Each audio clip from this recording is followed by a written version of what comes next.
কৃষ্ণনগরে খুব প্রাকৃতিক দুর্যোগ হয়েছে, তাই পরের দিনই মহারাজ, মন্ত্রী এবং গোপাল তিনজনেই রাজ্য ঘুরে দেখতে বের হলো।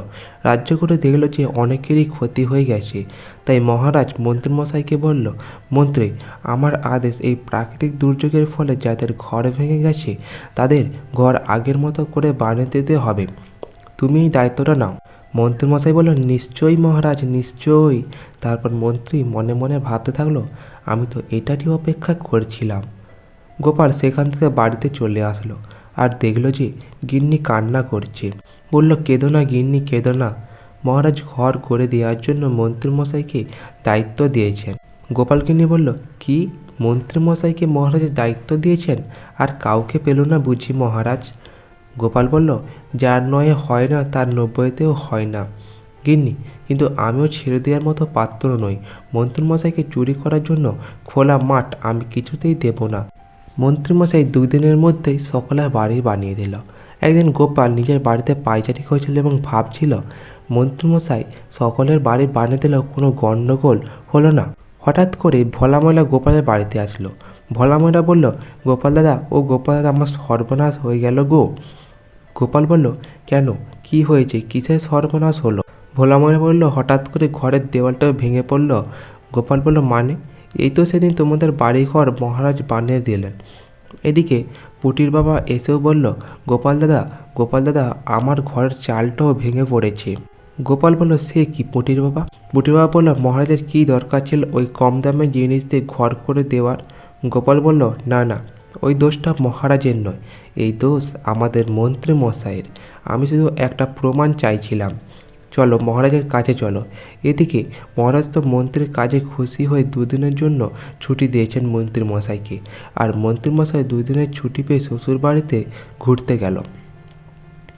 এদিকে মহারাজের কাছে গোপাল, ভোলা ময়রা এবং পুটির বাবা আসলো আর সবটাই বলল। মহারাজ বলল, কি বলছো কি তোমরা?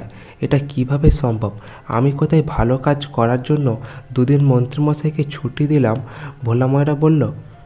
ভোলা ময়রা আর পুটির বাবা বলল, হ্যাঁ মহারাজ, এর এক বর্ণ মিথ্যে নয় মহারাজ। গোপাল বলল, কুকুরের লেজ কখনো সোজা দেখেছেন মহারাজ? যতই টানুন না কেন, ছেড়ে দিলে বাঁকা তো বাঁকাই হয়ে যায়। মহারাজ বলল, না না, আজকেই ওর শেষ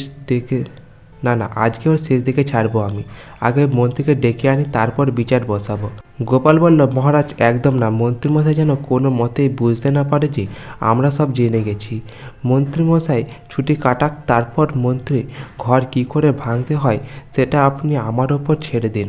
এবার আমি দেখছি, এবার ফাটটাও দেখুন। তারপর গোপাল মন্ত্রীর বিরুদ্ধে একটা পরিকল্পনা করলো আর সেটা মহারাজকে বলল। মহারাজ বলল, বাহ গোপাল, বাহ, এই বুদ্ধিটা তো খুব ভালো। মন্ত্রী এই টোপটা গিলবেই গিলবে। তারপর গোপাল একটা চিঠি লিখলো আর সেই চিঠিতে লেখা আছে, তোমার পিতা গুপ্তধন, পড়ো। তুমি মন 2 পা হেঁটে দেওয়াল ধারে কোদাল দিয়ে কুড়েখাড়ে দেওয়ালটাকে ভেঙে দিয়ে সোনার মোহর চাও না নিয়ে। এই কবিতাটা লিখে একটা নকশা বানিয়ে দিল ওই চিঠিতে।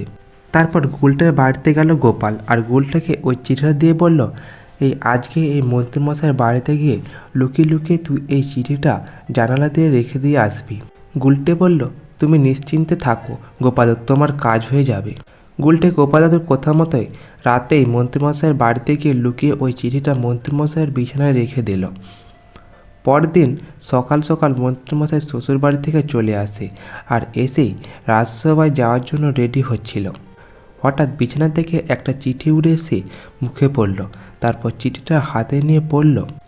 যেই না চিঠিটা পড়ল, মন্ত্রীমশাই তো খুবই খুশিতে গিন্নিকে ডাকতে থাকলো, গিন্নি, ও গিন্নি, বিরাট খবর গো, বিরাট খবর, আমার পিতার গুপ্তধন। মন্ত্রী গিন্নি এসে বলল, কী হলো, কী এত চেঁচাচ্ছ কেন তুমি? ষাঁড়ের মতো চেঁচাচ্ছ। তারপর মন্ত্রী মশাই ওই চিঠিটা গিন্নিকে দিয়ে বলল, এই দেখো গিন্নি। মন্ত্রী গিন্নি চিঠিটা দেখে বলল, ও মা, সে কি গুপ্তধন? কিন্তু কোন দেয়ালো গো, সেটা তো লেখা নেই। মন্ত্রীমশাই বলল, পূব দিকে চিঠিটা পেয়েছি গিন্নি, তার মানে পূর্ব দিকে জানালা থেকে 2 পা হেঁটেই ঘুরবো। যাই বটা কটার কাছ থেকে একটা কোদাল নিয়ে আসি। মন্ত্রীগিনি বলল, ওদের আবার কিছু বলো না গো, নাহলে আবার ভাগ দিতে হবে। মন্ত্রীমশাই বলল, তুমি খেপেছো নাকি? আমি কি অতই বোকা নাকি? হ্যাঁ, বলবো বলবো যে বাগান করার জন্য মাটি কোপাবো, যাই তাড়াতাড়ি গিয়ে নিয়ে আসি। মন্ত্রীমশাই তাড়াতাড়ি কোদাল নিয়ে এসে পূব দিকে জানালা দিয়ে দুপা হেঁটে দেওয়াল ভাঙতে লাগলো। একটু পর দেওয়ালটা ভেঙে গেল। মন্ত্রীমশাই বলল, কি গো গিন্নি, এখানে তো কোনো গুপ্তধন নেই। মন্ত্রীগিন্নি বলল, তাহলে পাশের দেওয়ালটা ভাঙো। মন্ত্রীমশাই বলল, ঠিক আছে গিন্নি। এই বলে সেই দেয়ালটাও ভেঙে ফেলল। মন্ত্রীমশাই আর তখনই মহারাজ, গোপাল, ভোলা মায়া, পুটির বাবা সবাই এলো। মহারাজ বলল, বাহ বাবা, খুব সুন্দর, খুব সুন্দর। গোপাল, জানো তো, বিশ্বের আমার মন্ত্রী একমাত্র লোক যে কিনা গুপ্তধনের জন্য নিজের ঘরের দেয়ালও ভেঙে দিতে পারে। এই বলে সবাই হাসতে থাকলো। গোপাল বলল, মন্ত্রীমশাই, গুপ্তধন তখনও ছিল না আর এখনও নেই, শুধু ঘর ভাঙার কষ্টটা কেমন লাগে সেটা জানালাম। মহারাজ বলল, এই মন্ত্রী, তুমি কম দামের ভেজাল জিনিস দিয়ে গরিবদের ঘর বানালে। তোমার কাছে যা অর্থ আছে তাই এখন আমাকে ফেরত দাও। আর বটাঘটাও কিন্তু সব অর্থ ফেরত দিয়েছে আর সবটাই স্বীকার করেছে। এবার তুমি ভেবে দেখো তুমি কি করবে।